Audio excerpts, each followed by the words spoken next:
All I know is hurting people hurt people. We have to question our kids. Sit down and talk to your kids. We don't know what they go through. I'm guilty of it myself. We as parents, we so often say, why are you stressed out? Why are you acting like you going through something?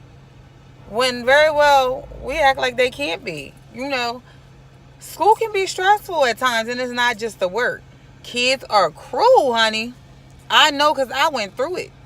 I went through it in school. I just thank God that I am and have always been the strong female that I am.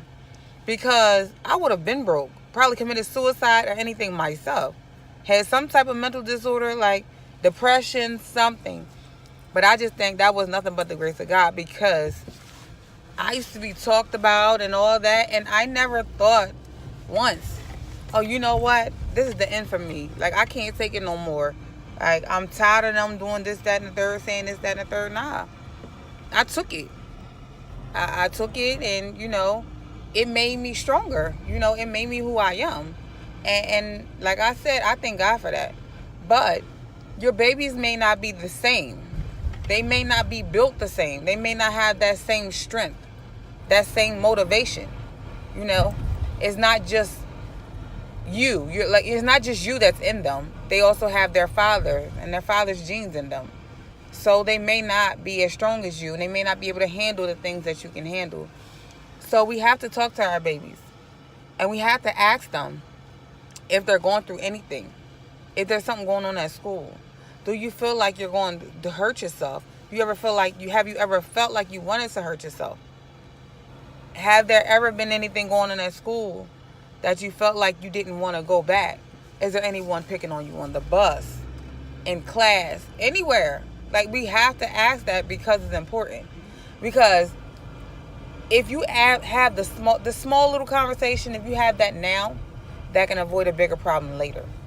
Like, you might be able to stop your kid from wanting to cut themselves. Stop your child from wanting to hang themselves, wanting to shoot themselves. And we'll say, oh, not my child. Like, where are they going to get a gun from? Why would they ain't going to stab themselves. They ain't going to, cut themselves. They wouldn't do nothing to harm themselves. They're happy. They're bubbly. They're full of life. Like, I give them everything. So they have no reason to want to. But that's not everything, Materialistic things is just that. Materialistic stuff. That's not happiness, Money, when they say money can't buy happiness, money can't buy love, like, that's just true. That's the truth. It can't. Like, that shit comes within, You have to get that love, have to be implanted in you.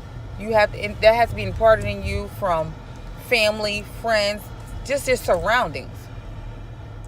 Like, that has to be that's something that's built up in you. It's not something, yes, you can make yourself somewhat happy to a certain extent. Yes, you can show yourself self-love. I'm not saying that you can't.